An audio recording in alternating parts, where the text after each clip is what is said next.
Well, it's been Hascon this weekend, the first ever Hascon. I've not been there because right now I'm in England, trying a different location in my house to film in, just because it's a different type of video. We'll see how it pans out. But yeah, I'm in England.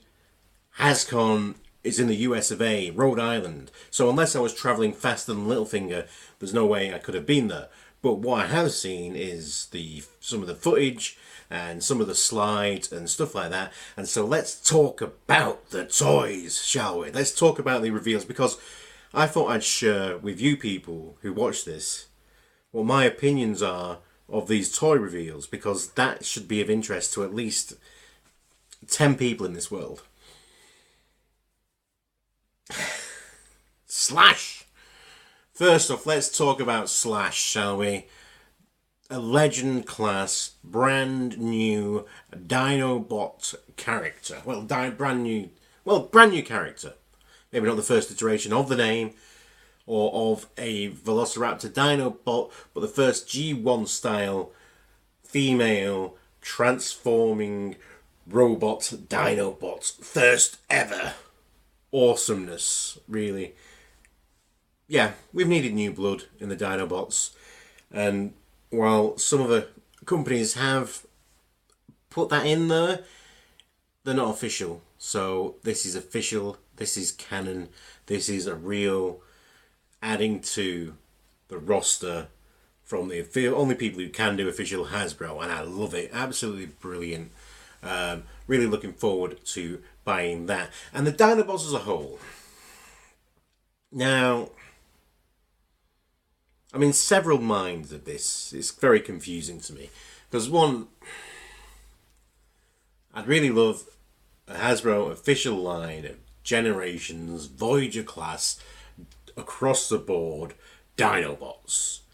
They're Dinobots. They transform into big dinosaurs. The Voyager class, the lot of them, done.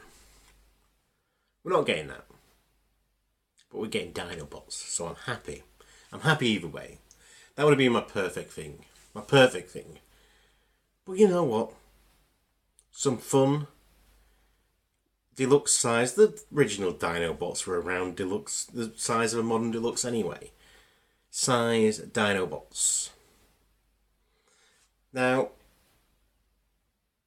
they're a bit too close to G1, which again, it's one of those tricky lines. It's like, I don't want them too close to G1, but I don't want them to stray too far away from G1. So it's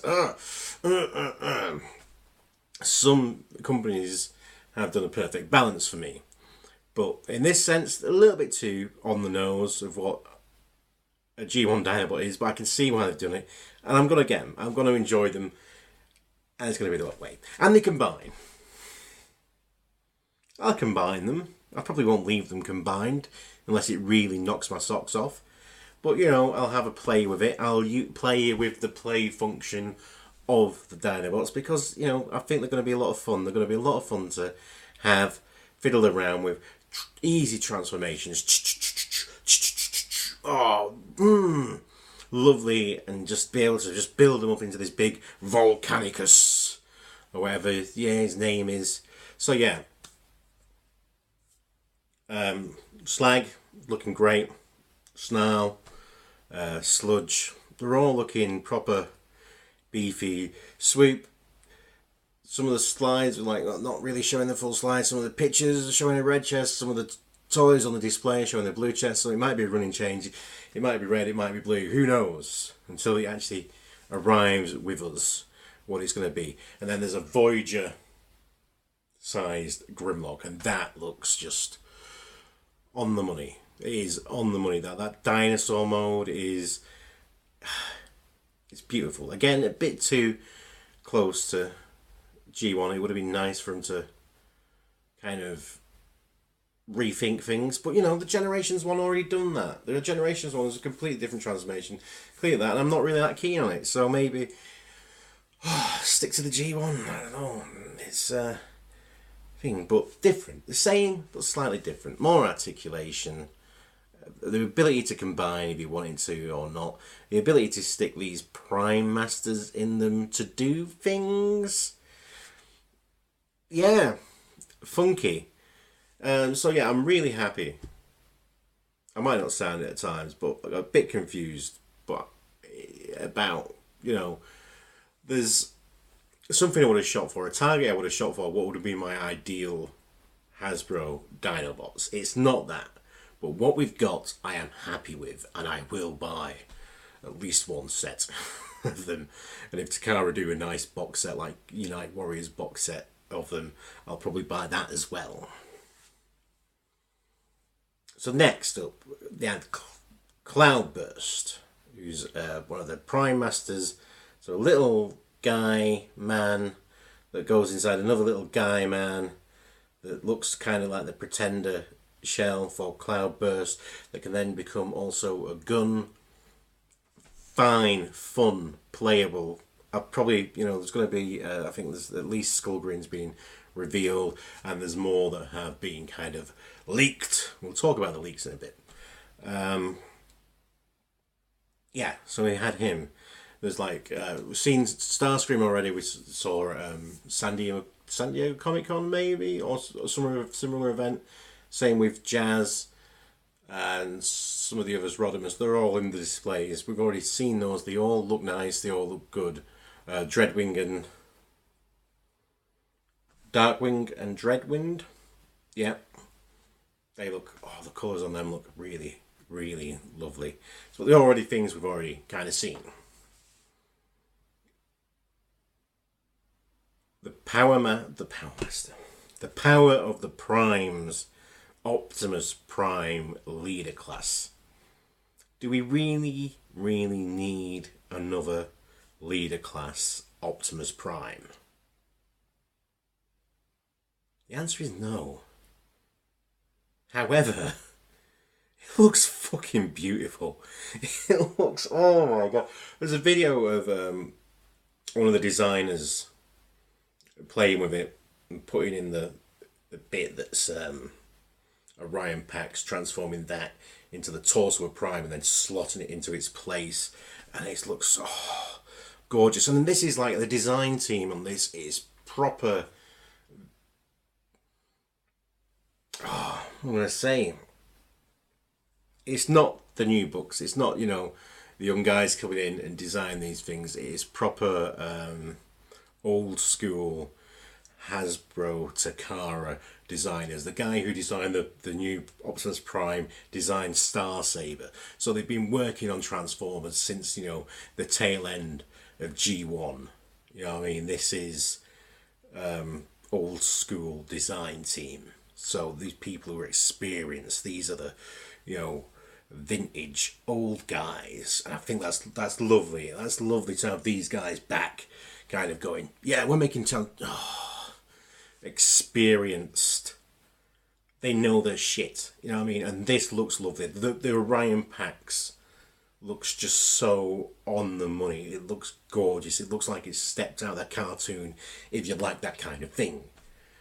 And then when it combines the trailer and the truck into that Optimus Prime that just looks like the G1 Optimus Prime, it looks like the masterpiece Optimus Prime. It's obviously it's got a few extra grey bits and stuff like that because it's comprised mostly made out of trailer, but it still looks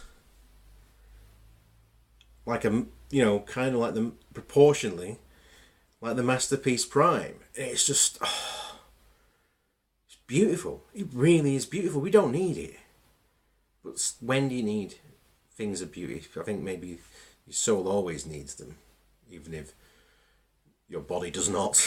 But yeah, absolutely gorgeous. And then they had some other reveals during the lunch and Hall of Fame event.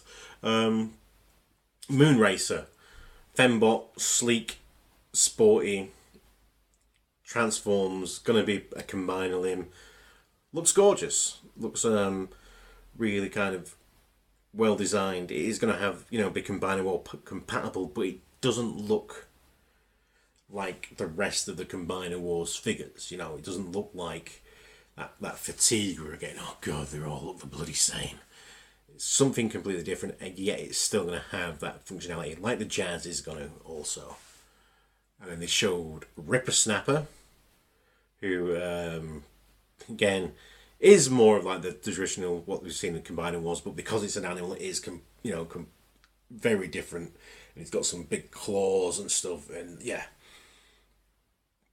I think now it used to be Dinobots versus the Predacons. I think now it's going to be Dinobots versus Terracons, because they're both going to be the same, one wave after another, and the same size class. So they've shown that off. It looks cool. Hunger again. Couldn't even show his face. Apparently, he had a Decepticon symbol replacing his face. At first, I thought maybe they were doing the Tarn thing, but I think it was actually just a Decepticon symbol, just placed over it as a placeholder, rather than actually he's going to have a Decepticon symbol for a face, which would also be cool, subjectively. So yeah, it's really exciting to get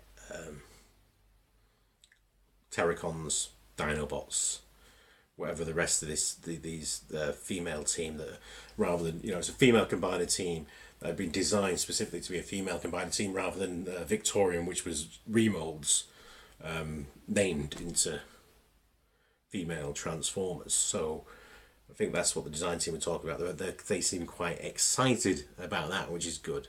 So yeah, Hunger.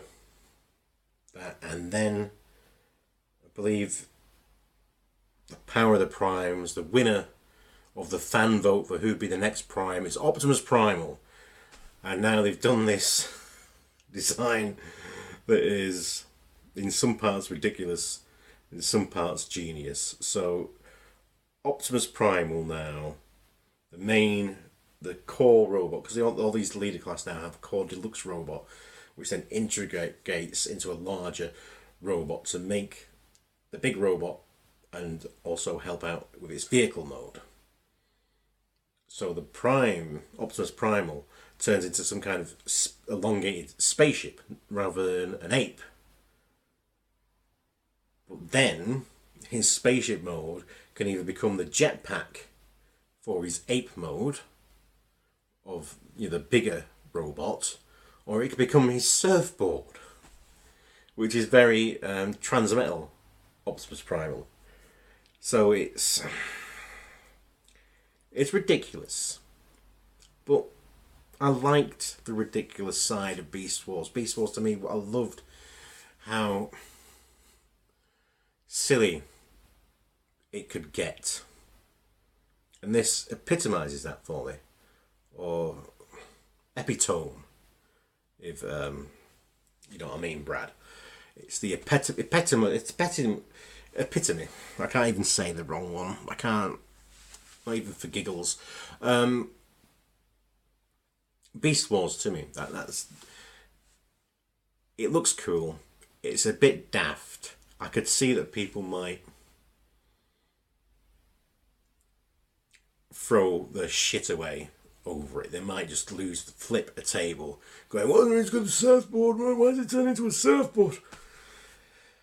That was my knee-jerk reaction, also, and then I just reflected on it and was like, "No, yeah, I'm down with that. I am okay with that." So that's pretty much the Power of the Primes. That's the reveals they had. There's other stuff from Rid and following on more movie stuff and stuff like that I'm not going to get into. There was an announcement of a comic book of Transformers versus Visionaries, which we've seen some pictures of them, and the Visionaries don't look like the old Visionaries, but they do very much look like they have come from a society that was very technologically advanced, that has now then gone post-apocalyptic, that has lost its use of technology. That, to me, just from the ragged images and the kind of almost sci-fi clothing that is in, then degrading, that's what it looks like, and I think I quite like that. But we're not talking about Visionaries, we're talking about Power of the Primes, and the last thing they showed us with was a silhouette, because we all love silhouette reveals. That in New York Comic Con, they're going to show us Predaking, which is going to be the Titan class release next year. So that'll be something to look forward to at New York Comic Con.